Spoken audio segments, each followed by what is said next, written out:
என் தாய் எனக்காக தினந்தோறும் கண்ணீரோடு ஜெபம் பண்ணுவார்கள்.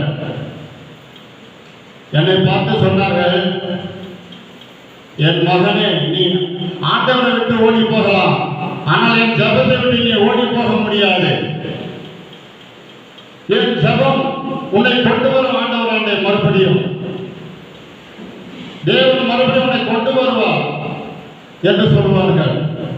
தினமும் நடுராத்திரி எழுந்து அழுது அழுது கண்ணீர் வடித்து என் தாய் எனக்காக ஜெபம் பண்ணுவார்கள். அந்த கண்ணீரின் ஜெபம் ஆண்டவர் விட்டு தூரம் போன என்னை மறுபடியுமாக சேர்த்தது. எனக்கு ஊழியம் செய்ய இஷ்டமே இருக்காது, பிடிக்கவே பிடிக்காது.